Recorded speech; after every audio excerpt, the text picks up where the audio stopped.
Bismillahirrahmanirrahim. Assalamualaikum warahmatullahi wabarakatuh. Alhamdulillahirabbil alamin. Wassalatu wassalamu ala asyrafil anbiya'i wal mursalin wa ala alihi wa sahbihi ajma'in. Amma ba'du. Yang saya hormati kepada Ibu Dr. Hajah Ratu Sintia MAG dan Bapak Asep Kustiana MAG. Di sini saya akan mempresentasikan materi yang berjudul implementasi teori belajar dalam pembelajaran. Jadi, teori belajar adalah seperangkat pernyataan umum yang digunakan untuk menjelaskan kenyataan mengenai belajar. Manfaat teori belajar bagi guru adalah yang pertama, membantu guru untuk memahami bagaimana siswa belajar. Yang kedua, membimbing guru untuk merancang dan merencanakan proses pembelajarannya. Yang ketiga, panduan guru untuk mengelola kelas. Yang keempat, membantu guru untuk mengevaluasi proses perilaku guru sendiri serta hasil belajar siswa yang telah dicapai. Yang kelima, membantu proses belajar lebih efektif, efisien, dan produktif. Dan yang terakhir yaitu membantu guru dalam memberikan dukungan dan bantuan kepada siswa sehingga dapat mencapai prestasi maksimal. Selanjutnya, teori belajar. Yang pertama, bagaimana sikap dan peran guru dalam proses pembelajaran jika teori tersebut diterapkan. Yang kedua, yaitu faktor-faktor lingkungan, fasilitas, alat, suasana. Apa yang perlu diupayakan untuk mendorong proses pembelajaran. Yang ketiga, tahapan apa saja yang harus dilakukan guru untuk melaksanakan proses pembelajaran. Yang terakhir yaitu apa yang harus dilakukan siswa dalam proses pembelajaran, dalam proses belajarnya. Selanjutnya, faktor mengkritisi teori belajar. Yang pertama, mengenali tokoh, perjalanan hidup dan proses akademik yang ditempuh serta perjuangan yang ditempuh untuk mengeluarkan teori belajar yang dikemukakannya. Yang kedua, memahami konteks generasi, situasi, zaman atau tahun-tahun yang melatar belakangi peristiwa kelahiran teori-teori belajar tersebut. Yang ketiga, proses kekinian dari teori tersebut dan perkembangannya. Selanjutnya, teori belajar behavioristik dan implementasinya. Teori belajar behavioristik adalah teori belajar yang mengedepankan perubahan perilaku siswa sebagai hasil proses pembelajaran.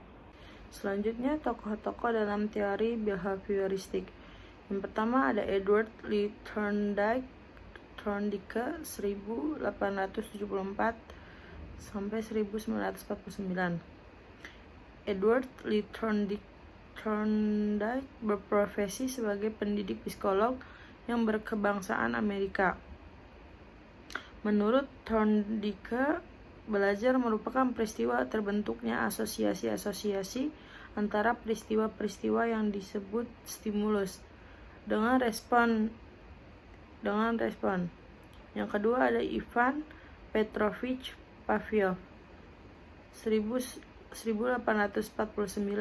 sampai 1936. Ivan Petrovich Pavlov lahir tanggal 14 September 1849 di Ryazan, Rusia, yaitu desa tempat ayahnya Peter Dmitrievich Pavlov menjadi seorang pendeta. Ia dididik di sekolah gereja dan melanjutkan ke seminari. Yang ketiga, Burrhus Frederick Skinner 1904 sampai 1990.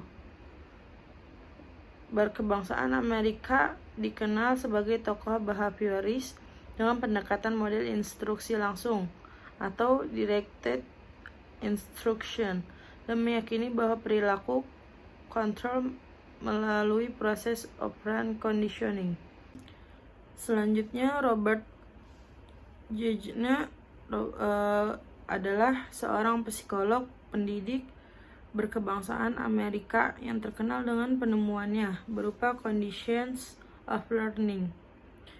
Jejna berpelopor dalam ilmu instruksi pembelajaran yang dipraktekannya dalam training pilot AU Amerika. Yang terakhir ada Albert Bandura. Bandura lahir tanggal 4 Desember 1925 di Munster, Alberta, berkebangsaan Kanada. Ia seorang psikolog yang terkenal dengan teori belajar sosial atau kognitif sosial, serta efikasi diri. Eksperimennya yang sangat terkenal adalah eksperimen Bobodo yang menunjukkan anak meniru secara persis perilaku agresif dari orang dewasa di sekitarnya. Selanjutnya, teori belajar kognitif dan implementasinya. Pendekatan psikologi kognitif menekankan arti penting proses internal mental manusia. Tingkah laku manusia yang tampak tidak dapat diukur dan diterangkan tanpa melibatkan proses mental. Menurut teori ini, proses belajar akan berjalan dengan baik bila materi pelajaran yang baru beradaptasi atau bersinambung secara tepat dan serasi dengan struktur kognitif yang telah dimiliki siswa. Jadi, ilmu pengetahuan dibangun dalam diri seseorang individu melalui proses interaksi yang berkesinambungan dengan lingkungan. Selanjutnya, implementasi teori belajar kognitif dalam pembelajaran.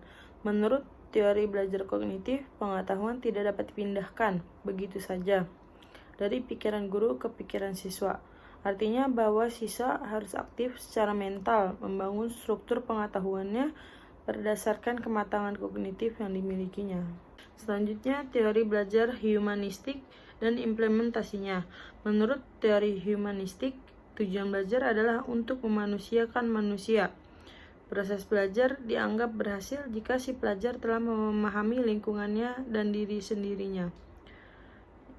Selanjutnya, implementasi teori belajar humanistik dalam pembelajarannya.